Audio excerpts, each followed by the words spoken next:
हृदय नव नीत समाना, संत हृदय नव नीत समाना, संत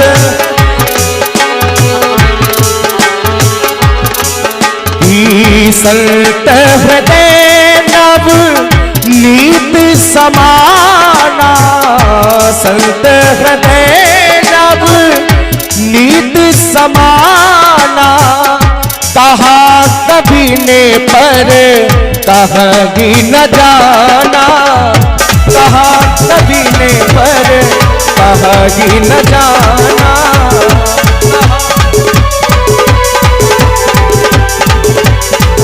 कहा कभी ने पर कहा ही न जाना।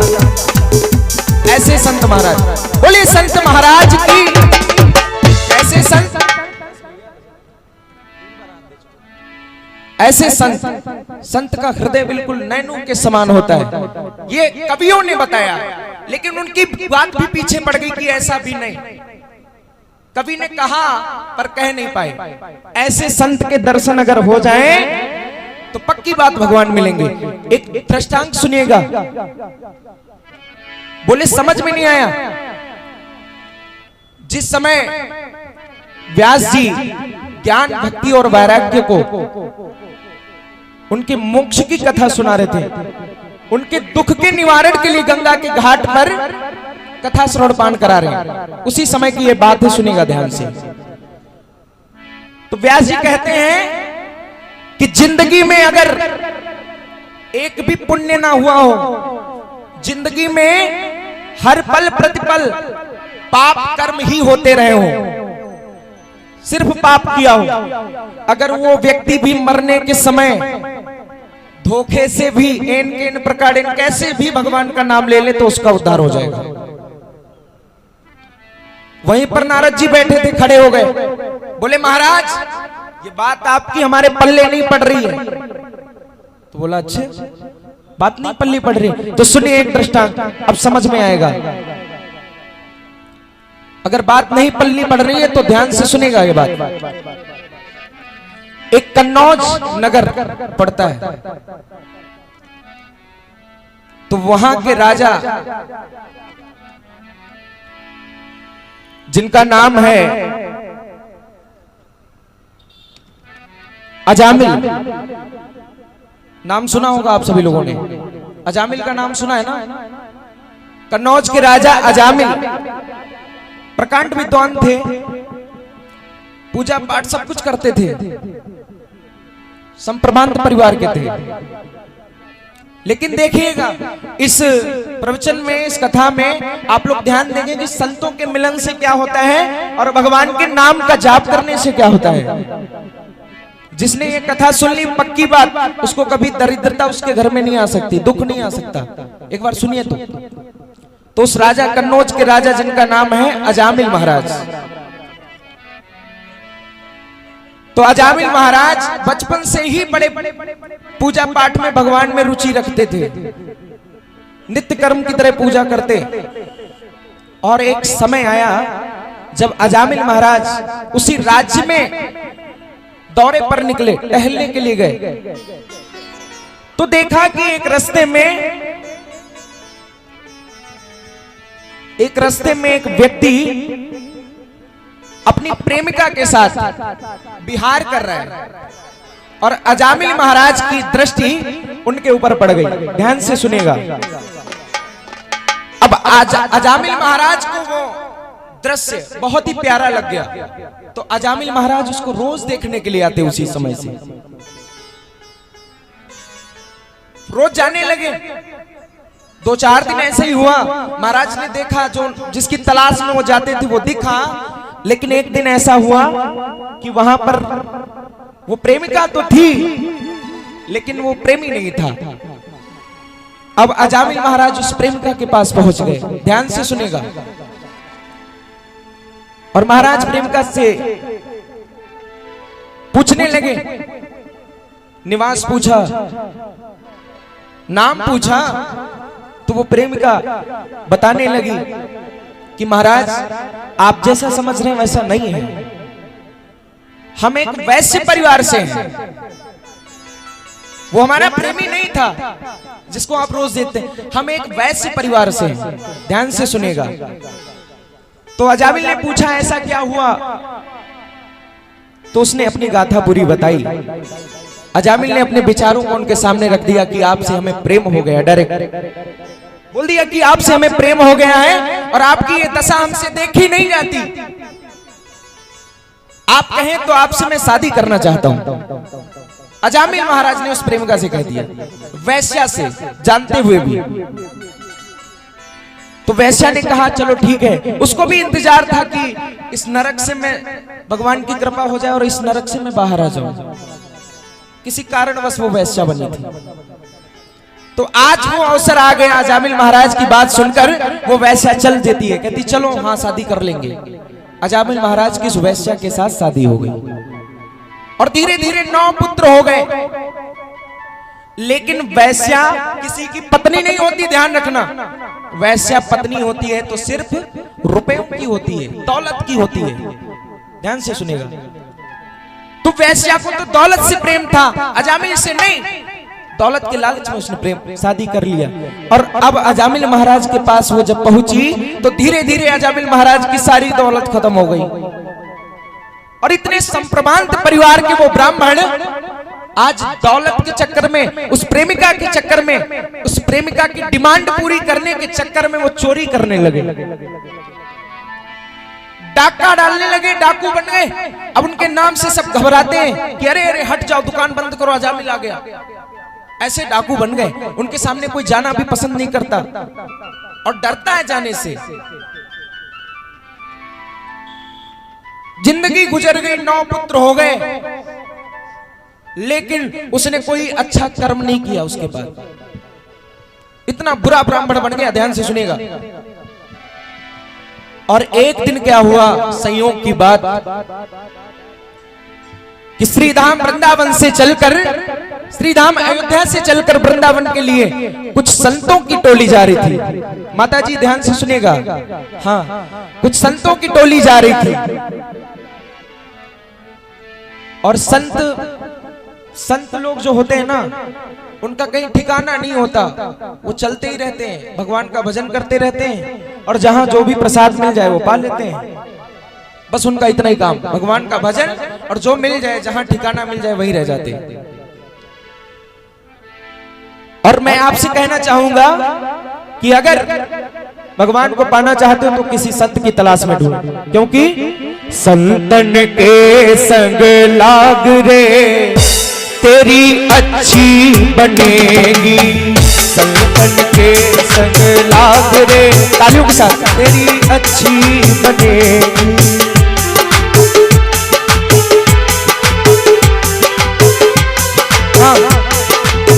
अच्छी बनेगी तेरी बिगड़ी बनेगी, अच्छी बनेगी तेरी बिगड़ी बनेगी।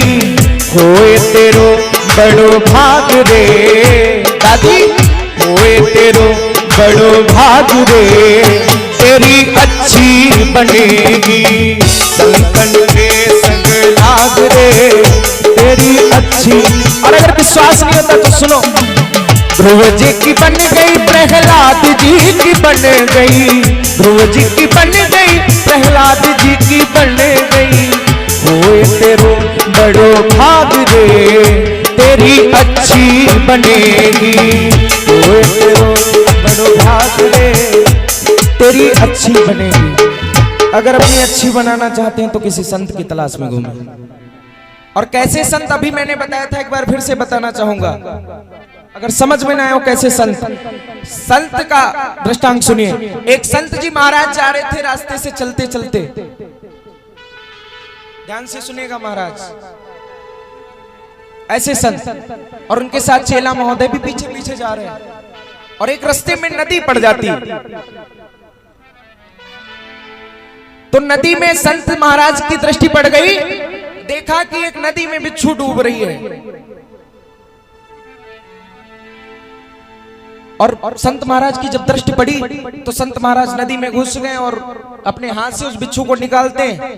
बिच्छू ने डंक मार दिया, फिर से गिर गई बिच्छू उसी में। 2-3 बार ऐसा ही किया संत महाराज ने। बार बार बिच्छू डंक मारती, बार बार वो उसमें डूबने लगती।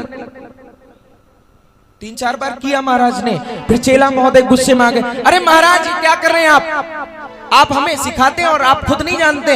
ये बिच्छू जब आपको बार बार डंक मार रही है तो इसको एक ही बार में मार डालो, इसको बचाने का प्रयास क्यों कर रहे हैं? तो संत महाराज ने कितना अच्छा जवाब दिया उसका, सुनिएगा। उन्होंने कहा कि बिच्छू का स्वभाव क्या है बताइए। तो चेला महोदय ने बोला बिच्छू का स्वभाव है काटना। तो बोले जब ये बिच्छू जीव होकर अपना स्वभाव नहीं छोड़ रही है तो हम संत होकर अपना स्वभाव कैसे छोड़ दें? संत का स्वभाव यही होता है। ऐसे संत की तरह कोई अगर गलत मार्ग पर जा रहा है तो संत का स्वभाव है, संत का कर्तव्य है कि उसको सतमार्ग बताना। ऐसे संत चल के जा रहे थे और बीच में कन्नौज नगरी पड़ जाती जहां का राजा अजामिल। तो महाराज रात्रि का समय हो गया और कन्नौज नगरी के पास वो संतों की टोली पहुंच गई। 20 से 25 संत होंगे, ध्यान से सुनेगा। और महाराज ने कहा अपने शिष्यों से कि अब तो विश्राम का समय हो गया, चलो इसी गांव में किसी भक्त के यहाँ चलते हैं, आज रात्रि में विश्राम करेंगे और सुबह होते ही अपनी यात्रा को प्रारंभ करेंगे। तो महाराज ने देखा कुछ गाय चराने वाले उसी कन्नौज नगरी के पास में बाहर गांव के गाय चरा रहे थे। चरवाहे थोड़ा मजाक टाइप के मजाकिया होते हैं ना, वो मजाक बहुत करते हैं। और संत महाराज की बात कर लो तो संत को आजकल कोई नहीं पहचानता। साधु संत आ जाए तो मजाक के लिए और कुछ करते ही नहीं उनसे लोग। तो चरवाहे देखा, हाँ बाबा जी जय जय श्री सीताराम। महाराज कहाँ जाना? तो बोले बच्चा श्री धाम वृंदावन जाना है, अयोध्या से चल के आए हैं और अब रात्रि हो गई है तो यहीं पर कहीं विश्राम लेंगे। आप ऐसा करिए, आप किसी भक्त परिवार का नाम बताइए और मैं उसी के परिवार में जाकर विश्राम करूंगा, भोजन पाऊंगा। और वो चरवाहे थोड़ा मजाकिया किस्म के होते हैं ना, उन्होंने कह दिया हाँ महाराज याद आ गया, अजामिल नाम का एक भक्त रहता है, बहुत ही बड़ा भक्त है, और आप वहां पहुंच जाएंगे ना तो आपकी आरती करेगा, पूजा करेगा महाराज, और हो सका तो दक्षिणा भी मिलेगा। चरवाहों ने मजाक कर दिया, अच्छा जरा रास्ता बताइए ना, अजामिल कहां पर रहता है? तो संत महाराजों को उस दुराचारी पापी अजामिल के यहां उन्होंने चरवाहों ने मजाक में भेज दिया।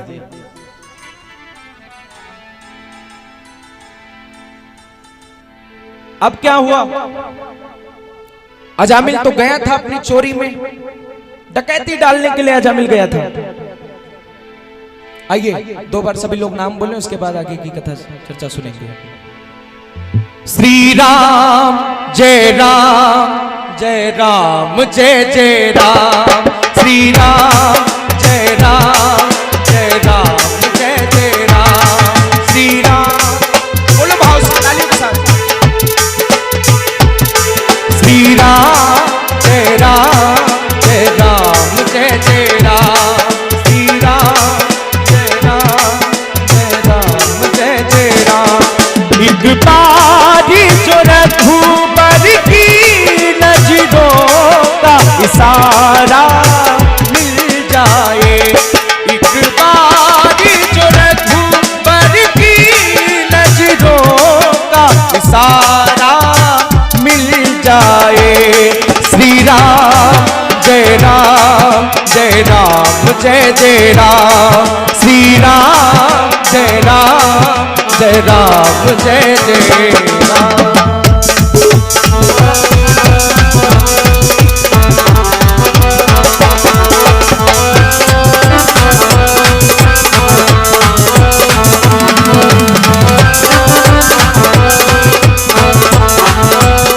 बोलिए संत महाराज की। अजामिल के घर के पास वो संत महाराज पहुंच गए। रात्रि का समय है, अजामिल अपने ड्यूटी पे गया है। ड्यूटी क्या है उसकी? चोरी डकैती करना। तो महाराज ने जयकारा लगाया उनके घर के बाहर, जय जय श्री सीताराम। अजामिल की पत्नी वही वैश्या घर से बाहर निकली, जय जय श्री सीताराम महाराज। बताइए महाराज कैसे? अरे वो अयोध्या से चल के श्रीधाम वृंदावन जा रहे थे और हमने सोचा कि रात्रि हो गई है ज्यादा, किसी भक्त के घर में चले जाएं। तो गांव के साइड में दो लोग मिले, उन्होंने बताया कि आप यहाँ चले जाएं। सुना है कि आप बहुत बड़े भक्त हैं, इतना करिए बेटी कि अपने द्वारे पर हमको आश्रम दे दीजिए, आसन दे दीजिए और हम यहीं पर रुक जाएंगे, अपना भगवान का भोग लगाएंगे और भजन करेंगे। सुबह होते ही हम अपनी यात्रा पे चले जाएंगे। अजामिल की पत्नी वैश्या रोने लगी, बोली महाराज आपने किसी से मजाक कर दिया, मैं भक्त वक्त तो नहीं हूं, मुझे आता भी नहीं पूजा करना। और एक बात बताऊं महाराज, क्षमा चाहती हूं लेकिन हमारा पति आए इससे पहले आप निकल जाओ यात्रा पे।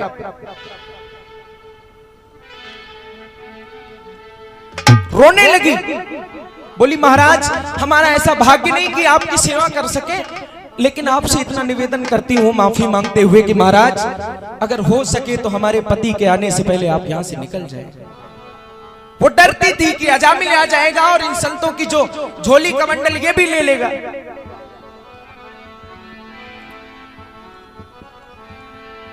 संत महाराज ने सोचा दिमाग से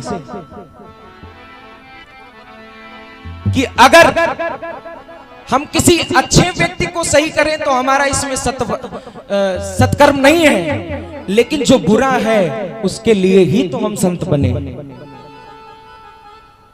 तो आज संत महाराज ने विचार किया, वो चलने लगे, लेकिन अजामिल की पत्नी थोड़ा बचपन से भगवान में उसकी श्रद्धा थी, इसलिए आज वो रोते रोते रोक लिया। अरे बाबा अच्छा आप एक काम करो, आप रुक जाओ, लेकिन यहाँ पर नहीं, वो पेड़ दिख रहा है ना उसके नीचे अपना आश्रम लगा लीजिए, स्थान लगा लीजिए और हम आपको अपने घर से सीधा दे दूंगा, सीधा मतलब अनाज दे दूंगा, आप भगवान का भोग लगाना, भजन करना और सुबह निकल जाना, कोई दिक्कत नहीं।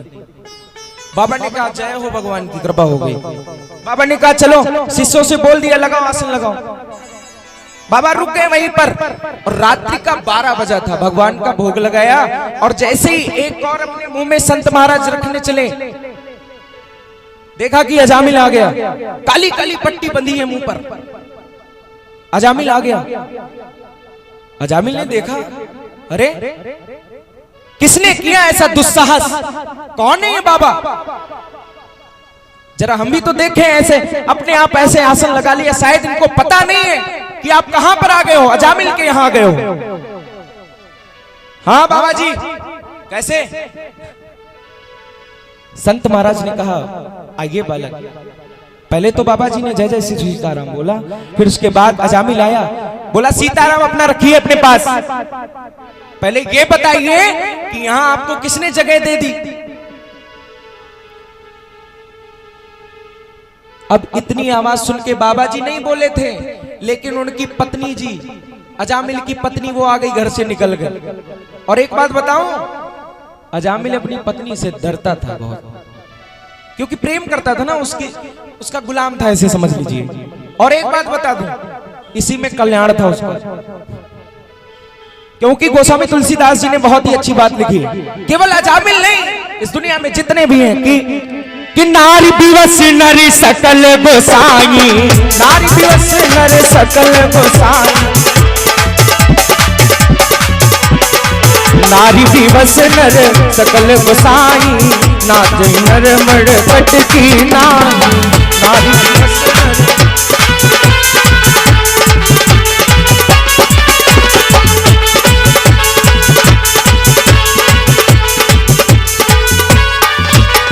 नारी दिवस नर सकल गोसाई, कोई भी नहीं छूटा। एक दृष्टांत सुन लीजिए। अच्छा इसमें बताइए कितने लोग नारी के वश में नहीं है, एक हाथ उठा दीजिए। कोई नहीं है?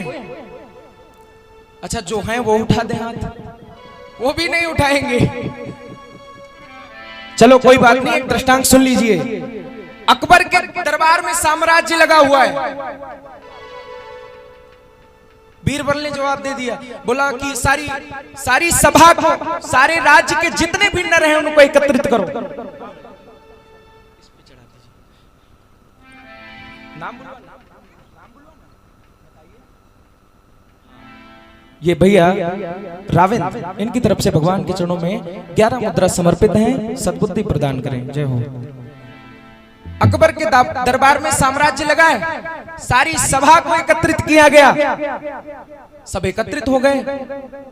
बीरबल ने जवाब प्रश्न कर दिया कि जो भी नारी के बस में नहीं है वो इधर खड़े हो जाएं, और जो भी नारी के बस में है वो इधर खड़े हो जाएं। अब एक एक करके सब इधर आ गए, सारे नारी के बस में। एक व्यक्ति इधर खड़ा रहा। अरे हो भाग्य, आज तो मैं बहुत भाग्यशाली हूं कि ऐसे व्यक्ति का दर्शन कर रहा हूं। आरती लाओ,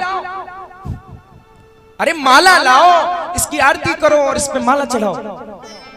बोले नहीं नहीं महाराज, ऐसा मत करिए।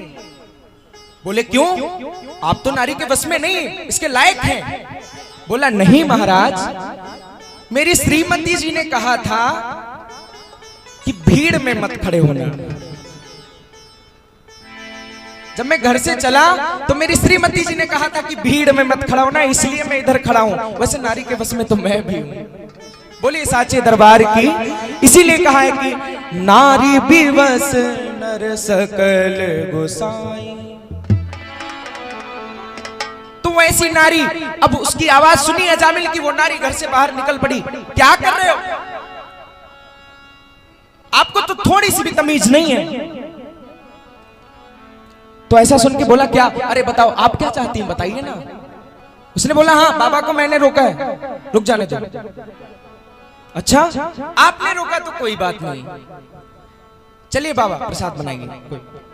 अब बाबा जी ने, वो अपने घर चले गए। अजामिल अपनी पत्नी के साथ घर चला गया और बाबा जी ने प्रसाद बनाया, गोविंद का भोग लगाया। और जैसे ही एक और अपने मुंह में रखने जा रहे थे, बाबा जी रोने लगे। शिष्यों ने पूछा, बाबा आप रोते क्यों हैं? आप बताइए ना, क्या दर्द हुआ, क्या कष्ट हुआ है? आप बताएं तो मैं अजामिल से बात करूं। अरे नहीं, मुझे दर्द इसका नहीं है कि अजामिल ने मुझसे भला बुरा बोला, मुझे दर्द इसका है कि अजामिल का कल्याण कैसे करें। जो मेरा स्वभाव है इसको हम सतमार्ग कैसे बताएं, इसका उद्धार हम कैसे करें। और अगर आज उद्धार नहीं करेंगे तो गोस्वामी तुलसीदास जी की बात झूठी हो जाएगी। इसका उद्धार कैसे करें? ध्यान से सुनेगा। तो बाबा जी ने देखे कितना सरल और कितना सुंदर उपाय रात भर में विचार करके निकाला। जब बाबा जी सुबह चलने लगे, बोला कि ठीक है अजामिल, अब मैं चलता हूं, और आप एक काम करिए, मैं संत हूं, मैं जहां प्रसाद पाता हूं वहां से दक्षिणा लिए बिना नहीं जाता। अच्छा, दक्षिणा की बात कर रहे हो? अरे शुक्र मनाओ बाबा कि आपके ये लोटा कमंडल ये सब लिए जा रहे हो, चिमटा तब्बुल, नहीं तो ये भी छीन लूंगा। और अच्छा इसी में कि अब आप निकल जाओ। नहीं बाबा, बाबा बोले नहीं, दक्षिणा तो लेके जाऊंगा। और फिर से वो अजामिल चिल्लाने लगा ना, फिर वही बात आ गई, नारी बिवस नर सकल गोसाई। फिर उस पत्नी आ गई, बोले मान लो ना, दक्षिणा दे दो ना। अच्छा चलो आप कहती हैं तो कोई बात नहीं। बोलिए बाबा दक्षिणा कितना दे दे? दक्षिणा बाबा ने कहा पैसे नहीं चाहिए मुझे दक्षिणा में, बस आपको एक बात माननी पड़ेगी। अच्छा बोलिए क्या बात माननी पड़ेगी? बाबा ने कहा मुझे पता है कि आपके 9 पुत्र हैं और जो 10वां गर्भ में है, आप एक काम करना, उसका नाम नारायण रख देना। देखिए कितना सुंदर उपाय निकाला उसका बाबा जी ने। तो उसका नाम, चलो ठीक है बाबा आप जाइए, आप जैसा कहते हैं वैसा ही होगा। 10वें गर्भ का जो पुत्र था उसका नाम नारायण रख दिया गया। अब नाम की महिमा देखिए। एक समय ऐसा आया कि उस अजामिल पापी का पाप का जो घड़ा होता है वो भर गया। और एक समय आया कि काले काले कालदूत ऊपर से आते हैं यमलोक से उसको लेने के लिए कि अजामिल अब आपके पापों का घड़ा भर गया है और अब आपका समय हो गया है, आपको चलना पड़ेगा। तो जब अजामिल के समीप वो काले काले कालदूत भयंकर विशाल प्रचंड सामने खड़े हैं तो अजामिल डर रहा है आज। लेकिन एक बात होती है, डर के समय उसी की याद आती है जिससे ज्यादा प्रेम होता है। तो उसको छोटे बच्चे से प्रेम था, उसका नाम था नारायण। कि ये काले काले कालदूत हा हा मुझको डर पाते हैं। ये काले काले कालदूत हा हा मुझको डर पाते हैं।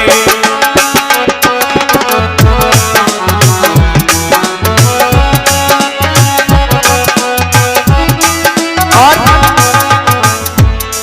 ये काले काले कालदूत हा हा मुझको डर पाते हैं। और ओ नारायण ने बचा मुझे, नारायण की याद कर ली, ओ नारायण, लेकिन वो भ्रांति में है, वो तो अपने पुत्र को बुला रहा है, भगवान को नहीं।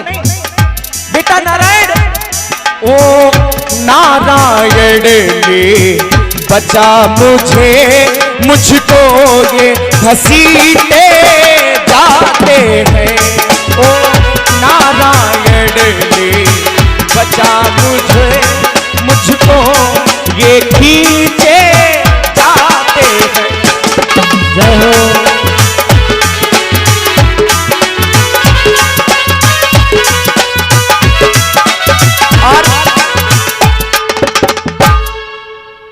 विचार करिएगा इन पंक्तियों पे। कोई कैसे भी नाम जपे, एन केन प्रकार, उल्टा सीधा टेढ़ा वैचा कैसा भी नाम ले, लेकिन उसका उद्धार तो होना है। कैसे? ये दो चार पंक्तियां सुनेगा कि उल्टा नाम जपत जग जाना, उल्टा नाम जपत जग जाना, वाल्मीकि भय ब्रह्म समाना, वाल्मीकि भय ब्रह्म समाना। ध्रुव सोगलानि जप्यो हरि नामु, ध्रुव सोगलानि जप्यो हरि नामु, पावा अचल अनुपम ठामु, पावा अचल अनुपम ठामु। राम एकता बस दिय तारी, राम एकता बस दिय तारी, नाम कोटि खल कुमति सुधारी, नाम कोटि खल की कहो कहाँ लगी। अंत में देखिए, कहो कहाँ लगी नाम बड़ाई, राम न सकहि नाम गुण गाई, राम न सकहि नाम गुण।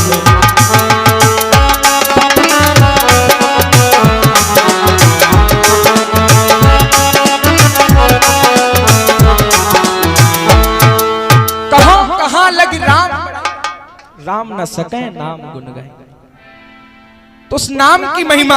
अब क्या हुआ, वहां पर काले काले कालदूत तो उसको खींचने के लिए खड़े, लेकिन उधर से भगवान के भी पार्षद आ गए। इधर यमराज के पार्षद, इधर भगवान के पार्षद आ गए। बोले सुनो, अब ये आपका आहार नहीं है, अब इसको मैं ले जाऊंगा। भगवान के पार्षद ने टाल ठोक दिया कि अब इसको हम ले जाएंगे। हाँ, और फिर क्या हुआ, होना क्या था वही होना था, जो उसने नाम लिया उसका प्रभाव तो होना ही था। अब वो काले काले कालदूत चले जाते हैं और उसके बाद वो भगवान के पार्षद उसको ले जाते हैं, क्योंकि कि नाम की महिमा न खाली जाएगी, नाम की महिमा न खाली जाएगी, नाम की महिमा न खाली जाएगी, नाम की महिमा न खाली जाएगी, कुछ न कुछ अपना असर दिखलाएगी, कुछ न कुछ अपना। और भक्त ध्रुव को नाम ने भी तारा है, ध्रुव भक्त ध्रुव